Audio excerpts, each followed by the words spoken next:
Okay, so today we're going to be asking these three lovely ladies what messages they wish they could send to their 14-year-old selves. So Janice, we'll start with you if you want to introduce yourself. Yeah. My name's Janice and I have a sex podcast. You. So I've talked about this a lot. What I would tell my 14-year-old self is don't stop exploring yourself. I know for me, especially when I started exploring pleasure and putting pillows between my legs and maybe humping on a couch cushion or a couch armchair, there's a lot of shame that came afterwards, like, why am I feeling like this? Is this normal? And I would tell my 14-year-old self not to stop that, because it is okay to explore yourself. It's okay to explore your body. Your sexuality is your own. And how else are you about to learn? How else are you going to learn about what feels good if you don't explore that? So super simple. Don't stop exploring. For sure. Yeah. Okay, what about you? I'm Mel. I am a PE teacher at an all-girls high school. I would tell my 14-year-old self, it's hard, hey? Like, I think at the time, there was no resources. Like, it was kind of, like, sort of discussing between, like, going back to that, there's porn and there's the internet, and that's it. Like, and I wish that I could tell my 14-year-old self just to explore, and I love that word. I think it's more just like, and explore and be kind to myself, because that is just so crucial. And I think not being kind to myself really put a dampener on sort of maybe like the most important years of my life. I reckon, be kind to yourself. That's beautiful. Yeah, I love that. That's nice. You want to go? Well, I'm Katie, and I'm a scrub nurse, and I specialise in gynaecology and obstetrics. And I guess I would tell my 14-year-old self, who was unsure of what a normal vulva would look like, that there is no such thing as a normal-looking vulva, and we're all unique. And I would probably see maybe 8 vulvas a day. Yeah. So trust me when I say I've seen it all. I've seen every different-looking one. Yeah. And don't let the way that you look or the way that you think that you look hold you back from going out and seeking pleasure or being shameful of yourself, because we're all different and everyone looks different. So don't let that hold you back. And being different kind of is being the same, right? So like, we are actually all the same. Yeah. Like, it's not this huge like thing that you need to be so self-conscious about, because we are all the same, but we are all like, in being so different, it's crazy. Young girls need to know that we all look different, and the And way that you normal. look is not abnormal. Absolutely. So, yeah. Absolutely. So do you get a lot of girls that come in that are self-conscious? I mean, I guess I wouldn't meet them when they say they're self-conscious. A few girls before they've gone off to sleep have made comments about how they look and nervous about going into the lithotomy position where your legs are up and you're exposed. But the only way I can reassure them is just that I've seen everything and nothing's abnormal to me, because I've seen them all. Yeah.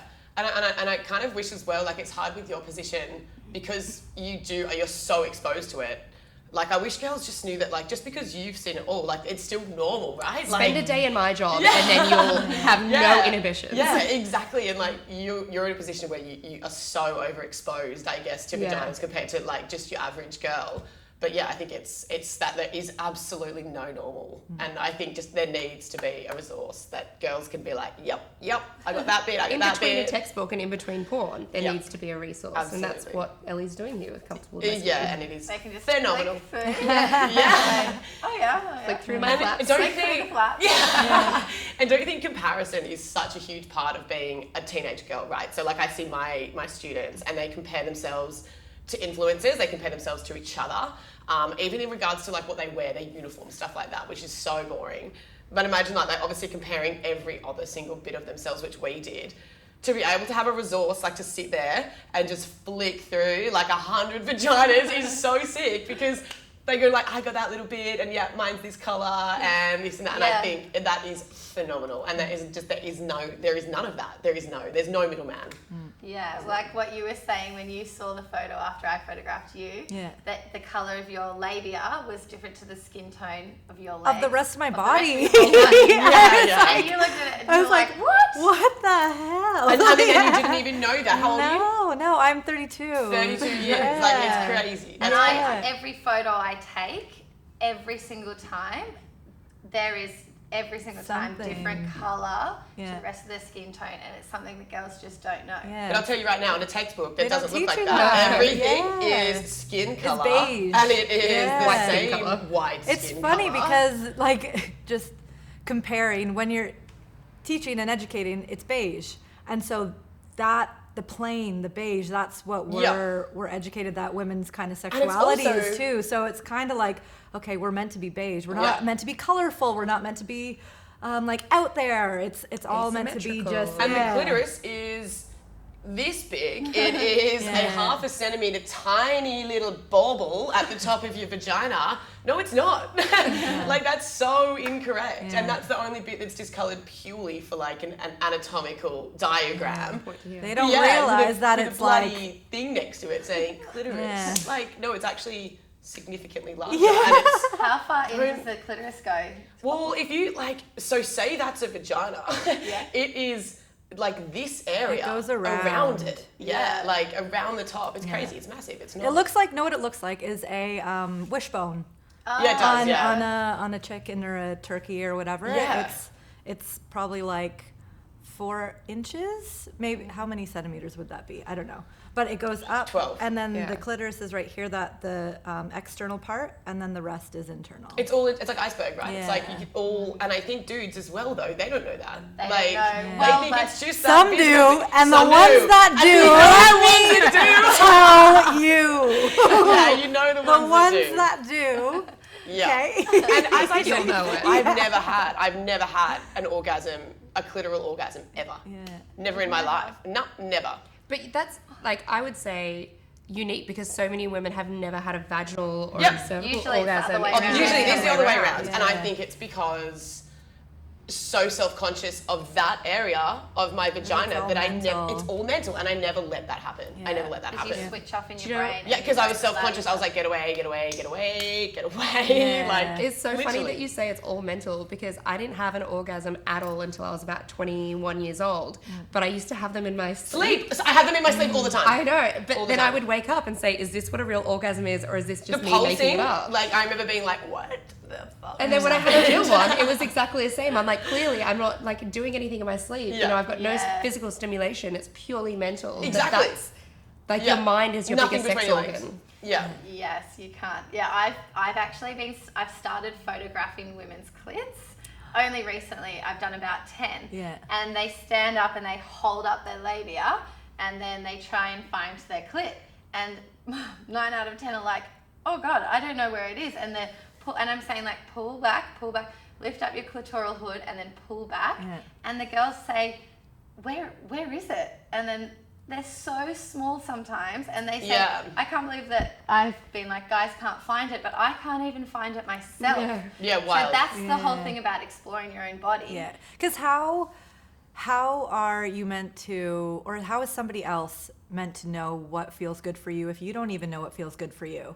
Yes. And then we put so much pressure on men to make us come, quote unquote. Or For sure. pressure on men to ejaculate. Exactly, and it's just it. Or men put that it pressure doesn't on make any themselves, sense. like being It like, doesn't have you make come, any have you come? sense. Yeah. Yeah, we want to talk a lot about like removing the end goal of ejaculation. Yeah, the process. Like, yeah, and you know, For sure. and for girls as well, because I get a lot of girls inboxing me saying, "How do I orgasm?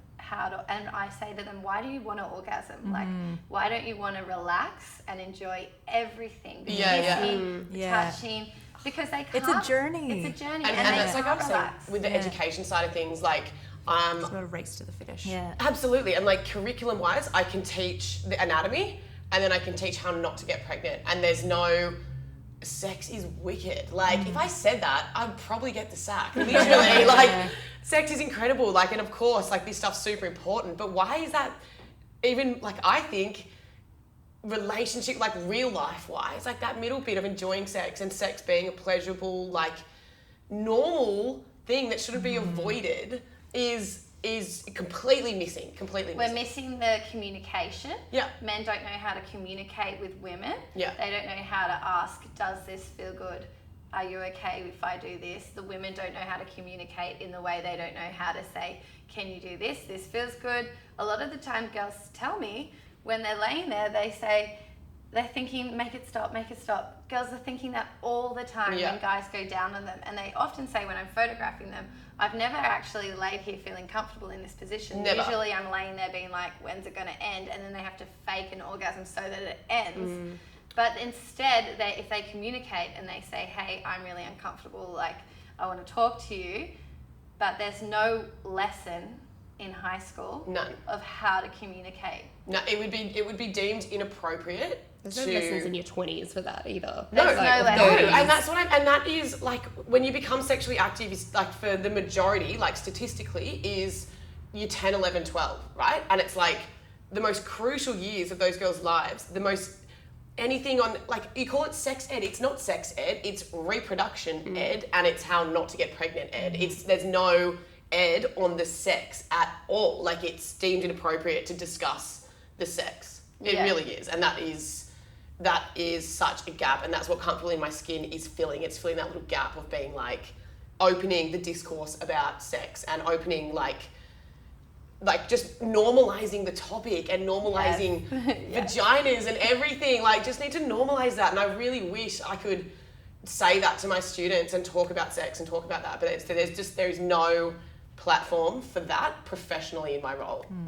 It's just not deemed appropriate. Yeah. And that's so disappointing. I actually just got sent some photos from a girl who's had labiaplasty when she was 18, and I got sent the before photos and the after photos.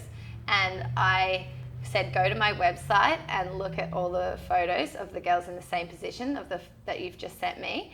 And she looked at them and she said, I look exactly like all the other girls before I got labiaplasty. And then she's cut it off and she said, it's actually, you know, I was more normal before. But in her mind, when she's 18, there was nothing to show her what normal was. And do you think she would have had a different opinion if she had like experienced or seen something like this when she was 18? Absolutely. Do you know what as well I think is like a lot of this responsibility not a lot of responsibility, but like a portion of that responsibility can lie with that plastic surgery industry.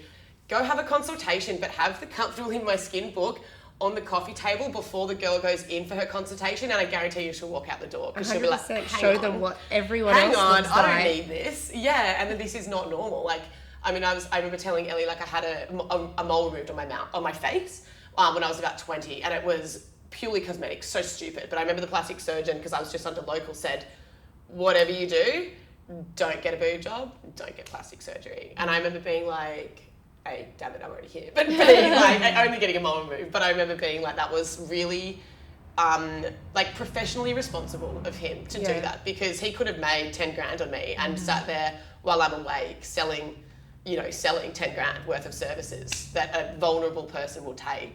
Yeah, you're so vulnerable when you walk in. Vulnerable is like such a key word there. Like, I think you're just so vulnerable because you're self-conscious, and I think we've all, not just us four, but every single girl has suffered that, suffered that vulnerability, and I think that is sad. And that this movement, I think, is going to remove a large portion of that. I hope it does. I think so. Because it certainly has for me. Like, it certainly has for me. Like, move mountains in terms of my confidence and everything. And I really, I know it's true though. And I really, really, really like to be able to have discussions about this with my partner of 6.5 years. I haven't had that discussion ever before until, 2 months ago. Like, ever. No. And that I'm not the only one in that position. Like, I'm a confident, relative, like, outgoing girl, and there are girls who talk far less than me. But they've not had the conversation. And they still haven't had that conversation. And I think this is just such a catalyst for discourse about such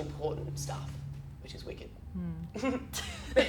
I'll cry. Yeah, I want it to be a way to talk about everything with your partner. I want you to be able to go to the Comfortable Skin Instagram page or to the website and say, like, what do you think about this? And then it just opens up communication line between you and your partner, you and your parents.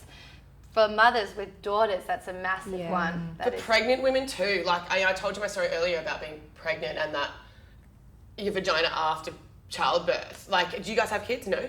Is that something that you've thought about? Having kids? Or... No, your vagina after childbirth. Oh, definitely, because people always say, it stretches and it never goes back to normal. Well, no, it's a muscle. Yeah, and you've heard guys talk about it, and I mean, I personally experienced that, like I said earlier, like about a bunch of my partner's friends saying in front of me at 14 weeks pregnant, make sure they cut the baby out of the sunroof, you get a cesarean, because it's like watching your favourite pub burn down. Like, I mean, that, honestly, that changed the course of my pregnancy, that changed the course of, it changed everything. It changed sex after birth, it changed everything. Yeah, so we want. And how horrible. How horrible. We are really, really wanting to educate men on the importance of the words that they use when they're between your legs, the words that they use when they're talking to a woman about their vagina. We're talking about women, vulva. everything, like that boy club thing, that boy to boy thing. Locker I think room chat. Be responsible, like have responsible chats, and I think that needs to be open, because there's a huge responsibility in the words that you say, and there's a huge responsibility that within words that men say to each other, because if someone were to step back and say that's inappropriate, you know, like I wish my partner had done at the time, Yeah. I guarantee you that would have been like an moment for that guy, and being like, oh, was that inappropriate, you know? Yeah. But no one said anything. Yeah, this is really funny. A girl who messaged me on the Instagram page yesterday said she was with a group of boys and they were all talking about outie vaginas. And she said she's hidden it her entire life. She's never talked about it, never even to her boyfriend. Like you say hidden it, like it's a shameful like it's thing. a shameful It's thing, not- but that's the words she used. Yeah. And then she said yes at a party when they were all talking about it last week. She said, I have an outie vagina. She just said it in front of everyone. And her boyfriend was like, she said her boyfriend goes, I love your vagina. And he stood up for her then and then Good in front on of him. all of his friends. Yeah.